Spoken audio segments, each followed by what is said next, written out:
Everyone welcome to honest voice academy. अब ethics का paper 4 हो चुका है और उसका क्वेश्चन आप लोगों के सामने है, आप देख पा रहे होंगे।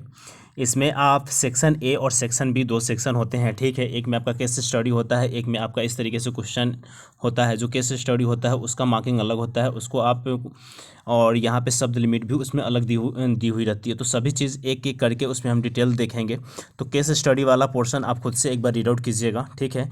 एंड देन उसका जो प्रॉपर एनालिसिस आता है, ठीक है, वो आपको 1 से 2 दिनों के बाद प्रोवाइड करवाया जाएगा। तो फिलहाल में हम क्वेश्चन देख लेते हैं। तो क्वेश्चन यहाँ पे देखिए, तो 1 नंबर क्वेश्चन में 2 है, ठीक है, ए और बी है, और ये दोनों 10-10 मार्क्स के हैं, ठीक है। यहाँ पे क्वेश्चन जो आपका जो पूछा जा रहा है, ठीक है, एथिकल, यहाँ पे कहा जा रहा है कि 5 नैतिक लक्षणों की पहचान कीजिए। जो नैतिक लक्षण होते हैं उसकी पहचान करना है, जिसके आधार पर लोक सेवक के कार्य निष्पादन का आकलन किया जा सकता है। मैट्रिक्स में उनके समावेश का औचित्य सिद्ध करना है, ठीक है। तो यहाँ पे आप देख रहे हैं कि परफॉर्मेंस ऑफ सिविल सर्वेंट के बारे में यहाँ पे दिया जा रहा है, और एथिक्स का ये सब काफ़ी मोस्ट इंपॉर्टेंट पार्ट होता है। तो एथिक्स जब आप पढ़ते हैं तो पहला ही पार्ट आपको ये सब देखने को मिल सकता है, ये सब पढ़ने को आपको मिल सकता है, ठीक है। इस पार्ट में हम क्वेश्चन देखेंगे एंड देन उसका एनालिसिस वाला पार्ट हम देखेंगे। तो फिलहाल हम क्वेश्चन देख लेते हैं। और एक बात और बता दूं, ये हाईली स्कोरिंग एरिया होता है। एक ये एथिक्स हो गया, दूसरा आपका एसए का पेपर हो गया, जो आपका रैंक डिसाइड करवाता है। तो एवरीवन ये सब चीज़ें आपकी बहुत अच्छे से तैयारी होनी चाहिए, क्योंकि यहाँ पर आपको बहुत अच्छे से मार्क्स उठाने का मौका एक मिलता है, ठीक है।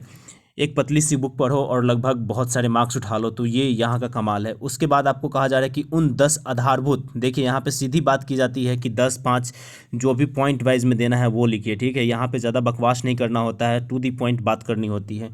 उन 10 आधारभूत मूल्यों की पहचान कीजिए, ठीक है, जो एक प्रभावी लोक सेवक होने के लिए आवश्यक है। जैसे कि आप कभी किसी आईएएस ऑफिसर के पास जाते हैं, मुझे तो लगता है कि जो एथिक्स है ये सभी एग्जामिनेशन में मैंडेटरी या कंपलसरी कर देना चाहिए, बिकॉज एथिक्स होना बहुत ज़रूरी है हर एक एग्जामिनेशन में। तो उस पर हम कभी बाद में बात करेंगे। फिलहाल में हम ये देखते हैं कि क्वेश्चन क्या कहता है। बी, तो 10 आधारभूत मूल्यों की पहचान करना है जो एक प्रभावी लोक सेवक होने के लिए आवश्यक है। लोक सेवक में गैर नैतिक व्यवहार के निवारण के तरीके और समाधान का वर्णन कीजिए। और यहाँ पे मैं एक छोटा सा एग्जांपल दूंगा। आप बैंक में जाते हैं, कहते हैं कि साहब मुझे अकाउंट खोलनी है, और उसके बाद जो व्यवहार करते हैं वो सारी चीज़ें। तो मैं इसीलिए कहता हूँ कि एथिक्स हर एक डिपार्टमेंट, हर एक एग्जामिनेशन में होना चाहिए, क्योंकि वो इंसान को सच में इंसान बनाता है ये विषय। और अब क्वेश्चन नंबर हम 2 देखते हैं। 2 में भी आपका 2 है, ठीक है, ए और बी है। तो पहला है, तर्क संगत निर्णय लेने के लिए निवेश इनपुट के विश्वसनीय स्रोत के रूप में डिजिटल प्रौद्योगिकी का प्रभाव एक बहस का मुद्दा है, ठीक है। उपर्युक्त उदाहरण के साथ आलोचनात्मक यानी कि क्रिटिकली इवेल्युएट करना है इसका। 10 नंबर का है, 150 शब्दों में लिखना है। बी नंबर जो क्वेश्चन कहता है, नैतिक दुविधाओं का समाधान करते समय एक लोक अधिकारी को कार्यक्षेत्र के ज्ञान के अलावा नए परिवर्तनशीलता और उच्च क्रम की रचनात्मकता की भी आवश्यकता होती है। उपर्युक्त उदाहरण सहित विवेचना करना है इसका, ठीक है। ये भी आपका 10 नंबर का है। उसके बाद क्वेश्चन नंबर 3 पे हम आ चुके हैं। क्वेश्चन नंबर 3 में कहा जा रहा है कि निम्नलिखित में से प्रत्येक के उदाहरण का आपके विचार से क्या अभिप्राय है, ठीक है। What does each of the following questions mean to you, ठीक है। यहाँ पे आपके अनुसार से क्या है, मीन्स टू यू। अब यहाँ पे देखिए, इसमें भी 3 नंबर में आपका 2 है। पहला है आपका, प्रत्येक कार्य की सफलता से पहले उसे सैकड़ों कठिनाइयों से गुजरना पड़ता है।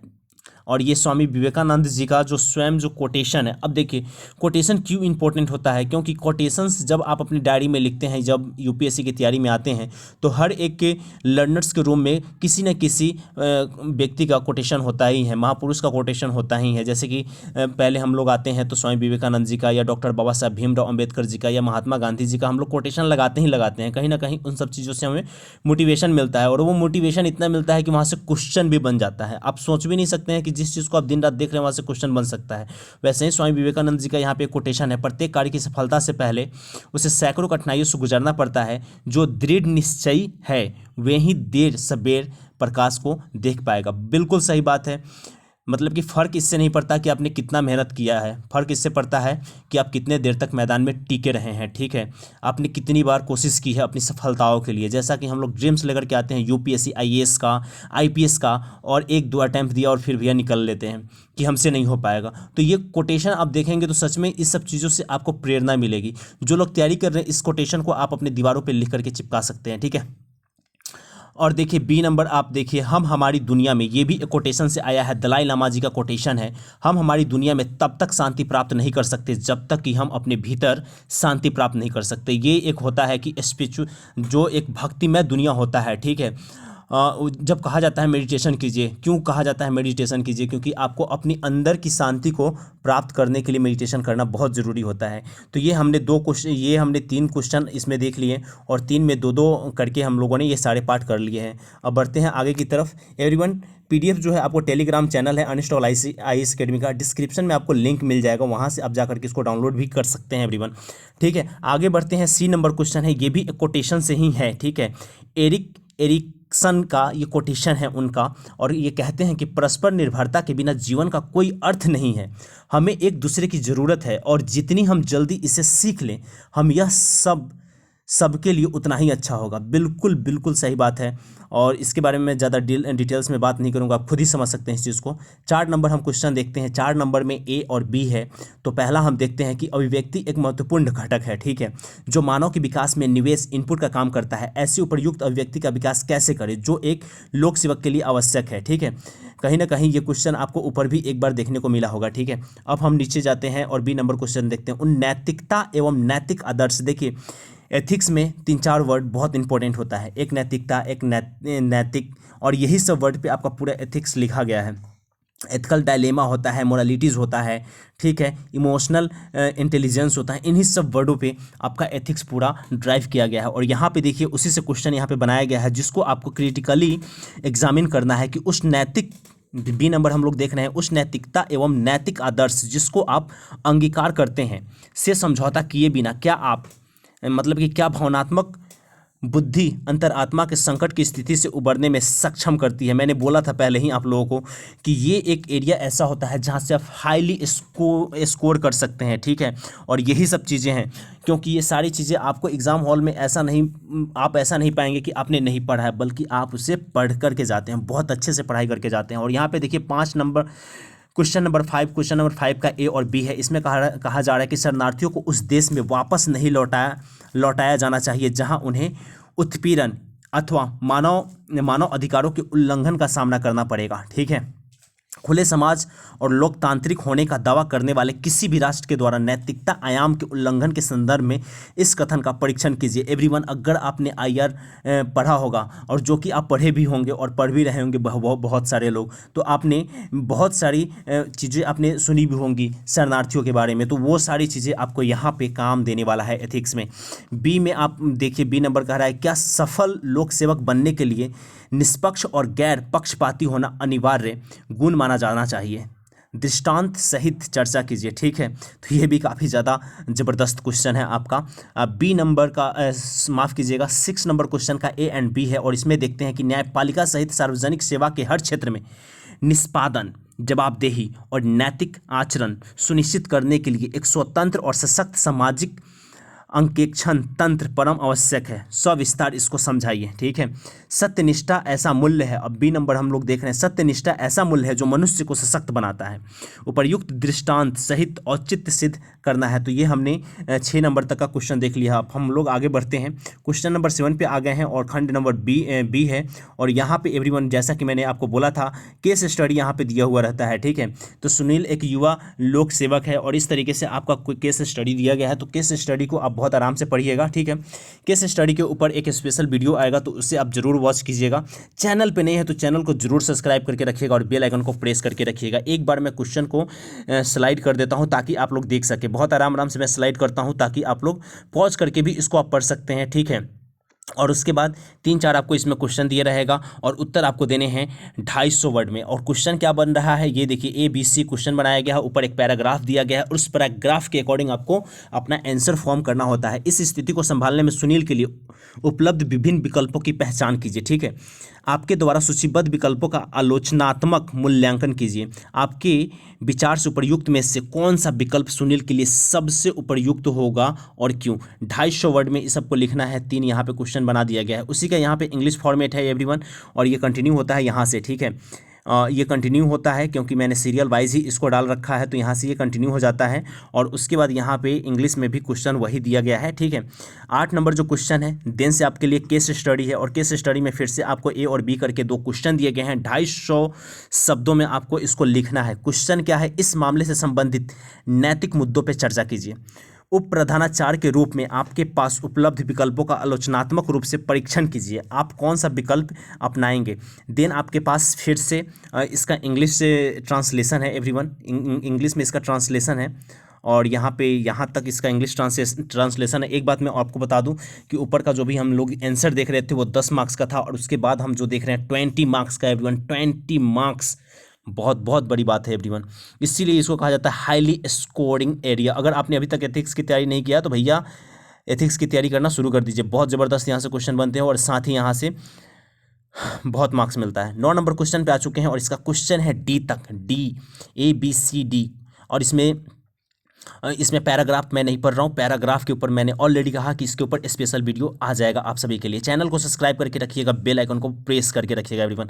दी गई शर्तों के तहत परियोजना प्रबंधक के रूप में आपके पास कौन से विकल्प उपलब्ध है, वे कौन सी नैतिक दुविधाएं हैं जिसका परियोजना प्रबंधक सामना कर रहा है, ठीक है। सी नंबर कहता है कि परियोजना प्रबंधक द्वारा सामना की जाने वाली व्यावसायिक चुनौतियां क्या है और उन चुनौतियों से पार पाने के लिए उसकी प्रतिक्रिया क्या है।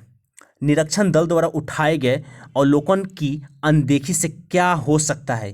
तो ये आपका हम लोगों ने क्वेश्चन देख लिया है, ठीक है, 9 नंबर। अब हम लोग आगे बढ़ते हैं और ये 9 नंबर का ही कंटिन्यूएशन है आपका इंग्लिश में। 10वां नंबर हम लोग देख रहे हैं कोरोना रोग से आ गया है, ठीक है। यहाँ पे देखिए कोविड रोग से आ गया है, तो महामारी से विभिन्न देशों में फैली हुई है, इसको पढ़ेंगे हम लोग। लेकिन फिलहाल में पहले हम क्वेश्चन देखते हैं इसका, ठीक है। तो इसका जो क्वेश्चन है आपका 2 क्वेश्चन दिया गया है और क्वेश्चन पढ़ने से ही पूरा पैराग्राफ का अर्थ आपको समझ में आ जाने वाले हैं। तो आइए क्वेश्चन देखते हैं एवरीवन।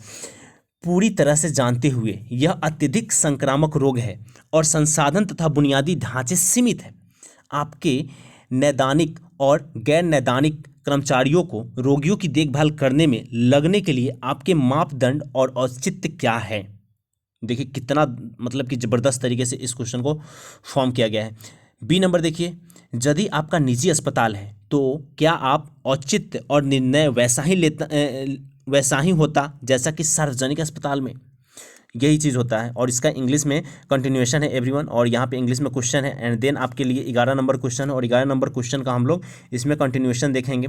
और 11 नंबर क्वेश्चन में हम लोग देखते हैं 3 क्वेश्चन यहाँ पे दिया गया है। घरेलू बाजार के लिए निर्धारित खाद्य मानकों का उल्लंघन करने और अस्वीकृत निर्यात उत्पादों को घरेलू बाजार में बेचने के लिए खाद्य कंपनी के खिलाफ सक्षम प्राधिकारी द्वारा आप क्या कार्रवाई की कल्पना करते हैं। बी नंबर का है संकट को हल करने और अपनी खोई हुई प्रतिष्ठा को वापस पाने के लिए खाद्य कंपनी के पास क्या क्रिया विधि उपलब्ध है। भाई साहब यहाँ पे आप लोगों को मैगी याद आ जाएगा। चलो कोई नहीं, आगे बढ़ते हैं। मामलों में निहित नैतिक दुविधा की जांच कीजिए, ठीक है। और इसका इंग्लिश में कंटिन्यूएशन है। एंड 12 नंबर क्वेश्चन शायद लास्ट क्वेश्चन है, ये राज्य सरकार की में अधिकारी का है और इसको हम देखते हैं। इसमें भी अगेन 3 क्वेश्चन है। इस स्थिति से निपटने के लिए देखिए 12 नंबर क्वेश्चन में 4 क्वेश्चन यहाँ पे दिया गया है।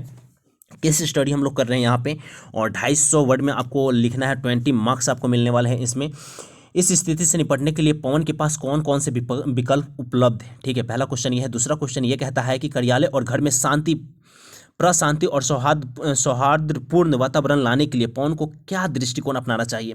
जैसा कि आप सभी देखते होंगे कि जो भी ऑफिसर्स होते हैं अपने घर में जाकर के चिड़चिड़ापन जैसा महसूस करवाने लगते हैं या करने लगते हैं, तो यही सब चीज़ें यहाँ पे। तो आगे बढ़ते हैं, वो बहुत बड़ा ये वीडियो बन जाएगा। एक बाहरी व्यक्ति के रूप में वरिष्ठ अधिकारी तथा अधीनस्थ दोनों के लिए इस स्थिति से उबरने और कार्य निष्पादन मानसिक तथा भावनात्मक स्वास्थ्य में सुविधा के लिए आपके पास क्या सुझाव है। और डी नंबर है उपर्युक्त परिदृश्य में आप सरकारी कार्यालयों में विभिन्न स्तरों के अधिकारियों के लिए किस प्रकार के प्रशिक्षण का सुझाव देंगे, ठीक है। तो यहाँ तक हम लोगों ने क्वेश्चन देख लिया है और ये है उसका लास्ट कंटिन्यूएशन एवरीवन।